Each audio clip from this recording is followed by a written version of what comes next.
presentation was supposed to be happening tomorrow, but as long as we have like half an hour, I will make it. It's a quick presentation on Decai and show you some of the features that R2AI is including, which is the capability for decompiling with R2AI. So first of all, I would like to present myself. My name is Pancake, but other people knows me by Sergi. I work at NowSecure, which is a mobile security research company. We do applications and software for analyzing mobile applications for iOS and Android and improve the privacy situation on this field. I'm the actual author of Radare. You probably know me, so you come here to the conference. It's kind of a generic slide. And I'm a free software enthusiast, so I've been developing free software tools and contributing to the open source scene for a while. So this year, actually last year, was a huge boom on language models. There is a lot of projects trying to find real use cases for these technologies. So I started playing with Llama, which is one of the most popular implementations for language models to run them in local. And there is actually, every week there is new models, there is new commits, new features, adding support for larger context and new applications. So I wanted to play with that and integrate with R2. So I started building R2AI. At the beginning, the thing is that Llama is written in C++. There is a C interface exposed, but it's kind of like really messy and not very well maintained. And most of the people is basically relying on the Python interface. So it was the easiest way for start playing there. So at some point, we'll end up writing everything in C, so there will be any extra dependencies. But the thing is right now, R2AI splits into different tools, and I will be showing one of them, which is Decai. So first of all, I want you to understand that AI is actually something that you cannot rely like 100% with that. The output can be different, but depending on the model, the parameters that you use. Also, it can be giving you wrong answers, and this is something that is known as hallucinations. And as long as this can be dangerous or wrong, there is always the need for someone to verify the output. And I hope that you understand that sometimes the output doesn't need to be perfect, but it's so helpful for us, and we must use these technologies as a tool, not just as a replacement of people or other tools that are probably more reliable or trustable. But at the end, it will maybe solve and give us a lot of ideas that we can integrate with our workflow and solve the problems that we need. To install the tool, it's just r2pm-ci r2ai, but actually there is 4 different packages. R2AI is the command line tool. It's written in Python. It shows you like a prompt like in Python. And you can just load the model that you like. So it's able to download models from Hugging Face, but you can also provide the ones that you like, specifying the full file system path. There is R2AI plugin, which is basically the same thing, but implemented as a plugin for R2. So you have the R2AI command inside R2, and then you can make queries to the language model. You can pass the output of a command inside the language model, or make actually the model interact with R2 automatically. And you can make questions like, what's the password for this application? Or where is the encryption key for that specific algorithm? So it will be running the commands automatically and solving the problems for you. Tomorrow there will be a presentation for the auto mode, but I will be focusing on Decai. And then there is R2AI server, which is a simple shell script that basically allows you to start different web servers. So R2AI is exposing an open API REST server, so you can actually make curl requests to this web server and make it use like OpenAI, Claude, and any other backend that works in the same way. And finally, there is Decai, which is a simple JavaScript plugin for R2 that takes the Decai command from the command line and executes curl one-liners to the backends that you configure to get the response with the integration of the commands that you have in R2. This is the way that you can search for the package, that's the way that you install it. And let me explain what's Decai. The thing is that Decai was actually part of R2AI, but many people was wanting to use it or trying to integrate it or installing it, and there was some issues because the Python bindings are not well maintained. Actually, they fixed that like a month ago, but they were breaking the versions of the pip packages for a while. There was like some incompatibilities depending on the operating system because it depends on hardware drivers. Like you have NVIDIA, you need to install or build the dependencies for your own. So actually, the best way for not depending on all these issues was just to write everything as a standalone plugin for R2 in JavaScript, and then just use HTTP to communicate with the server. And then the server can be anything you like. Can be R2AI, can be Claude, can be OpenAI, can be whatever you like. So this was basically simplifying the problem of having 1 gigabyte with specific plugin built for your hardware with just a few kilobytes JavaScript file that runs and loads quick inside R2. As I said, at some point, this can be written in C. I wrote it in JavaScript because it was probably the easiest way for doing it and also the easiest way for experimenting with the plugin. So you can just load it at runtime. You can add new calls to curl. You can modify the behavior very easily. But there is nothing that blocks us to implement the same thing in C. So we can just make curl request or make a communication channel with a Llama server or the Open API servers. So this is the things that you can do with Decai. Right now, Decai is able to communicate with Open API servers, like I said, Llama, R2AI, and so on. Then you can also use Hugging Face chat. You can use OpenAI and Claude endpoints. You can decompile into many languages. The thing is that a language model understands the context on how to translate from one construction to another one, not just from human language, but also programming languages. So you can have a function in C, and you can tell the language model to write it in Python, or write it in shell script, or in Haskell, and it will do it for you. The thing is that there is a lot of models, many of them that are open source, that are trained with open source code.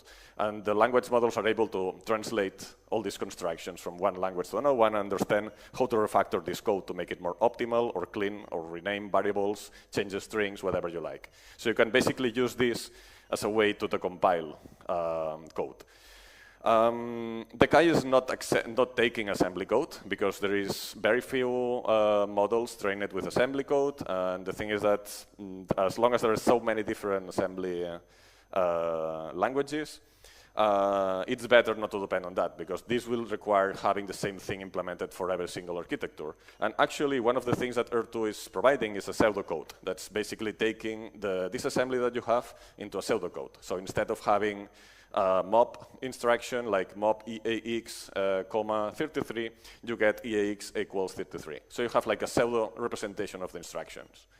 So you can basically provide this to Decai, and also you don't need to write all the control flow like if constructions, switch statements, loops, for, while, etc. Because you can just provide labels and gotos. And you can tell the language model to replace the labels and gotos into something that makes more sense for a high-level construction, like if, else, for, while, etc. And then when you get this decompilation, you can say, okay, I want to get this decompilation in Python, or I want to get this decompilation in Swift, or in C#. You can also use that for explaining what the function is doing, so you have like a long function, and maybe you don't know what's doing, or maybe you have a lot of functions, and you prefer to have like a quick explanation about what this function is doing. Maybe it's correct, maybe it's not, but most of the time we will give you a quick overview of what the function will be doing at some point. So even if it's not correct or it's not 100% exactly, it will help you a lot. You can also use Decai for renaming functions, so it's able to understand what the strings that are referenced, also understand the functions that are calling, so it will be used for auto-naming functions. There is functionalities already implemented in R2, but using a language model gives you like much better output because it's not just constructing a string from other output, it's also understanding that humans, when we code, we decide to give like meaningful names to the functions, not something that is constructed from what the function is calling. Also, it's able to do type propagation. It can also able to find and understand the size and type of local variables and arguments and return types. It's also able to find vulnerabilities, so you can give the decompilation of the function that the same Decai has generated, and you can ask the language model what's the vulnerability, or there is any vulnerability in this code, and how to exploit it. And then it will give you the exploit or an approximation about how to start messing with the limitations of the buffer, if there is any vulnerable function call that is referenced from this function, like a string copy, things like that. And then you can also use combination. You can, maybe you just want to have the compile of one function, but the problem is that sometimes you just need to give some context to this function. So you can provide a bunch of functions, like maybe the function that you're calling, who is calling that, and the functions that are referenced from this one. So the language models understands the context and can give you better explanation about the function behavior and also the types for the type propagation and understanding of the vulnerabilities, and also can combine these multiple functions into a single one. And finally, it's using a seal for inferring and identifying all the function arguments, all the computed values, and things like that. I will show you a couple of examples for that.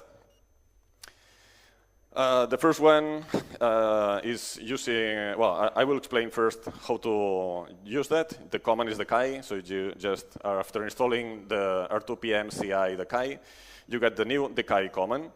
And you can use -e for changing the configuration options. The same way that you use -e in R2 to change the options, you can use the same thing for Decai. And the prompt that Decai is using for the compiling is this one. So it's basically asking the model to show only code, don't explain anything, and then simplify the logic of the code, take the functional arguments from the comments, rename and remove the assignments, refactor the goto into for, if, while, and use better names for variables. This prompt is something that you can change at any time. You can, this is the default one because I realized that this one works quite well for Claude, for OpenAI, but also for local models like Granite. And as you get the output from Decai, but then you use Decai -q to make a question. So you can basically extend the prompt with another question that will be extending or evolving the response from the language model. Like you get like the compilation, and then you make a question like, oh, this local variable, I wanted to rename it to something else. This is the most common options that you have. You have catch. It's basically using the annotation command for saving the output. It's also able to specify the language that you want the output in, like C, Python, Swift, whatever you like. And by default, it will be picking the output from PDC, which I said is the pseudo-decompilation output from R2. But you can specify like a comma-separated list of commands. So you can also embed the output from r2ghidra or r2dec or any other command that you like. Like PDSF, for example, that will be enumerating all the strings that are embedded and the offsets of each of these strings. So the language model can understand that if there is any offset, it can be referenced or related to the string. And finally, you can use hlang to specify which is the human language that you want explanations in. So you can ask the language model to give an explanation in Catalan and in Japanese or the language you like, because, or put some comments inside this assembly and convert this output into R2 comments and get the thing embedded inside R2. So demo time. We'll try to be quick. We're still in time. This is a simple, vulnerable program. It's a hello world program that takes one argument. And this argument is the second string that will be printed after hello. The thing is that you see that the second string is copied into a local variable that have like a fixed size, which is 32 bytes. And using Decai, the output will be the one that you see in the right. As you see, it's way better than something else that you will find out nowadays using r2ghidra or r2dec or PDC, for example. So the output is quite good. It's able to understand that the function is main, so it knows the return type, the arguments and the types. It knows the size of the local variable. It's inferring it directly from the pseudo-disassembly. And then it's also able to understand that the string is appended with a format string at the end. So I'm using Decai -q. to make the question, is this code vulnerable? If so, explain and write an exploit for it and show the explanation and don't show me the code again. So this is the answer. So it says, yeah, this code is vulnerable. There is a buffer overflow. It takes the argument 1 and pass it to a string copy. And if it's longer than 52 bytes, it will overflow and buffer the write and potentially overwrite the adjacent memory, including the return address of the stack. So yeah, you can make extra questions to the language model. This is a very simple example, but it's this kind of vulnerabilities and other are also spottable by R2AI. But it all depends on the language model you use. I mean, depending who was trained, it will be giving you a better answer. If you like, I can make the same demo in live, so you will see how that thing works. I'm in the R2AI directory, but I will be jumping into the demo thing. So we have the source code. I'm compiling this simple program, opening it with R2, analyzing it, and yeah, you see that this is the function. It's a very simple function, and using PDG, which is the r2con2024 decompiler. Whoops, wait. Demo time.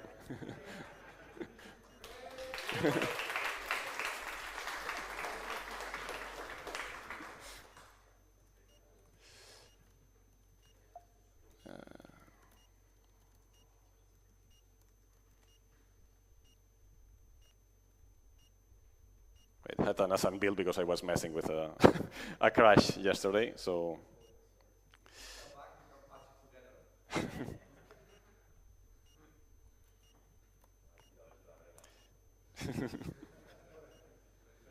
so I will show you the code meanwhile.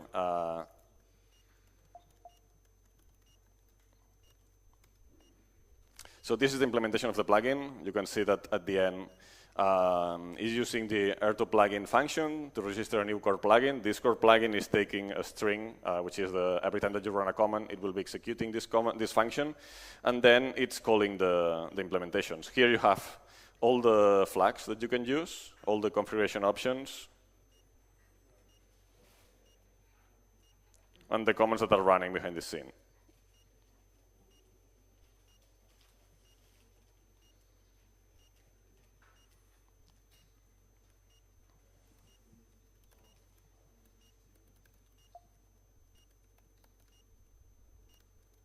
Okay, so let's go back, analyze the thing. Now we have PDG. Come on. That's r2con2024.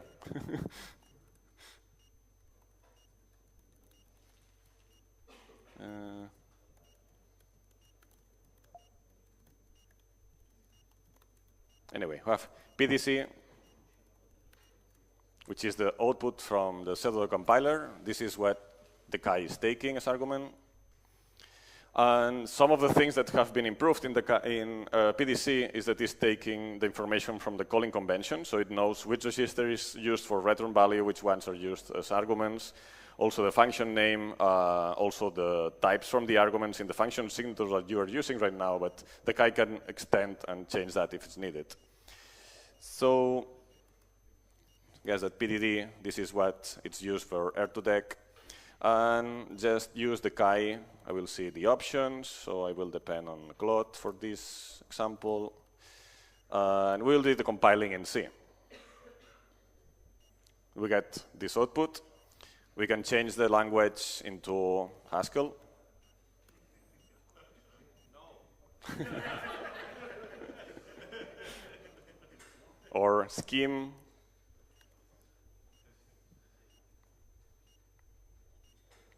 Okay, so as you can see, there is like so many things that you can do here.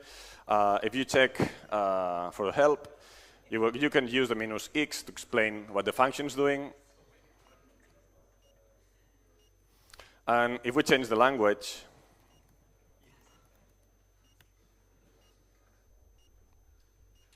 will be giving you the response, that language.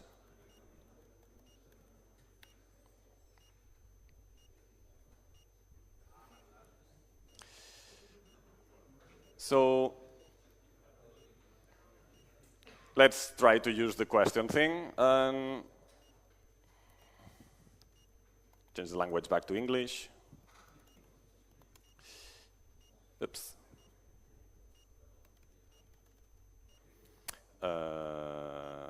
Have the decompilation.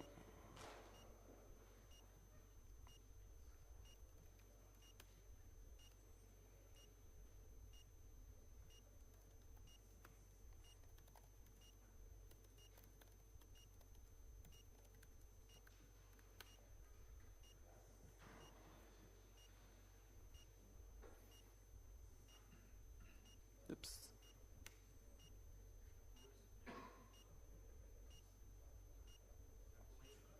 No.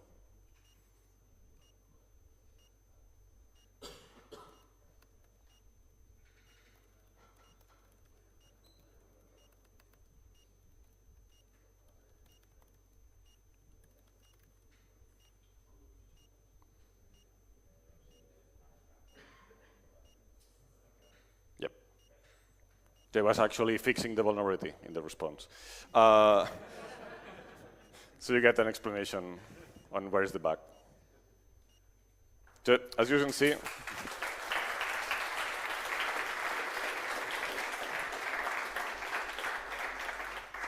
changing the prompt is something that can affect a lot the output, so it's important to try a lot of the questions that you can make to the model, and also that depends a lot on the model you're using. So I'm using Claude for here, but if I change that to OpenAI, for example, the output will be much different. So I can try that with API OpenAI, and we can decompile, and let's see what's the output. It's assuming that the local variable is called greeting. I can ask him to rename greeting variable into buffer.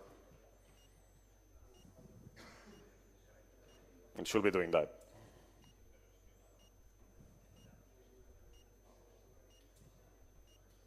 Yep. OK, so next demo, let's go into something more complex.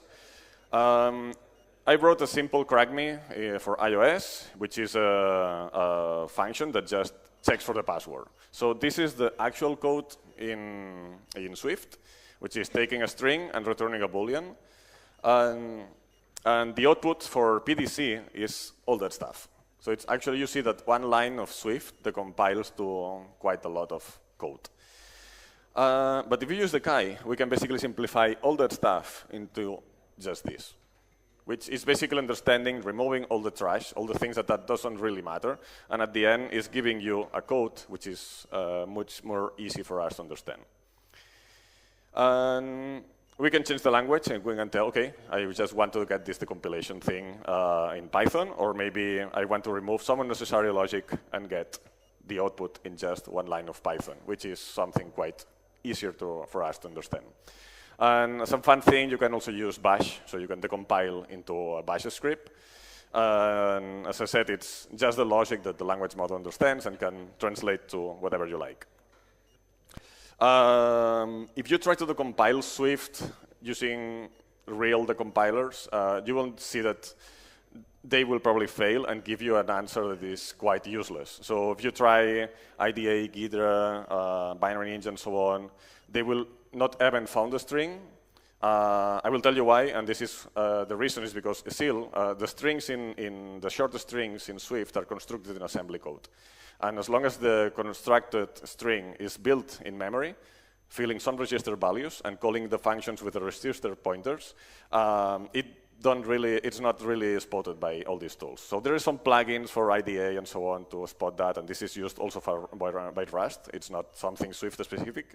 But you can see that the output of this is quite useless. You don't even see the text of the password 123, which was the text. And if you check the code,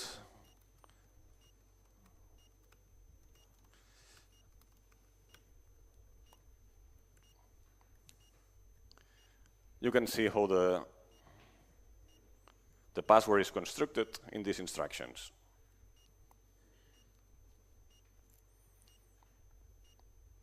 Yeah, that's LLVM optimizations. And you will find these kind of optimizations more and more every day. So yeah, the thing is that using the /az command, it will emulate all the code, find all the computed strings in memory, add the comment, and this command is then used by Decai to infer the values from the register passed to the function call to the argument. Yep, that's it.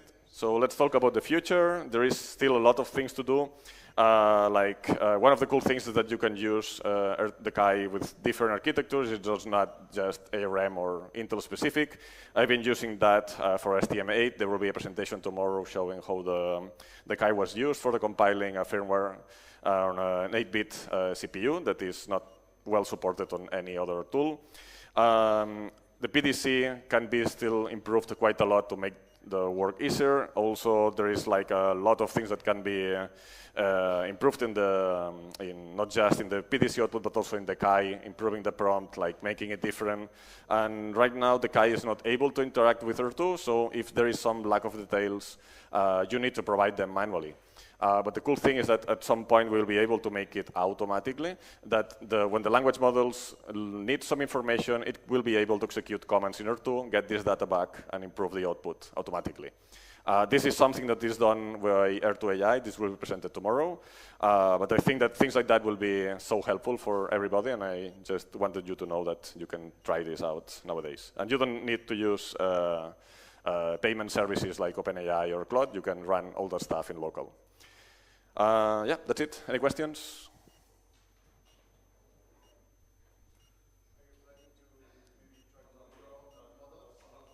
Wait, microphone. Yes, so thank you for the talk. It's a simple question. So I think you are using, if you want to use it locally, you will need some models from Hugging Face or something like this. Correct. Are you planning to maybe do something to have your own models optimized from some stuff? Yes.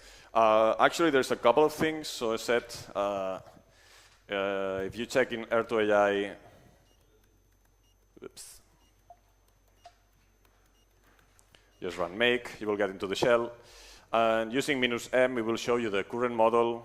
Uppercase M will show you which are the recommended models that you can use. Just using -m and the name of the model will be downloading that from Hugging Face. You don't need to use the browser or anything for doing that automatically. But actually, we are doing this. We started to build a model that is fine-tuned with information from the book and also some extra data set that we are writing by hand. It's taking all this information from the R2 Fortune messages, the R2 documentation, the book, the configuration options, all the help from all the commands, the source code. At some point, maybe I will be helpful to take data from the chats that we can take like question answers from people, anonymizing everything, obviously, and all this data set is public and free. And the idea is that as long as all the models, or at least the commercial ones, are using the book and other data that is public right now, we want to get this documentation well written, because otherwise the models will giving you the wrong response. And we can also use this data set, and we're experimenting right now with different fine-tuning options for improving the output. So right now we have like a pretty small model that you can make questions and give you the command that you need to run in R2 to resolve the question. I think you can even enrich with metadata that you can provide. So if you have keywords, for instance, or things that you want to get in order, you can also feed the model with this. Yes. And probably it's what you're mentioning right now. Yeah. Yeah, awesome. Thank you. Thanks. You're welcome. Any other question? So thank you. Let's have lunch. Thank you.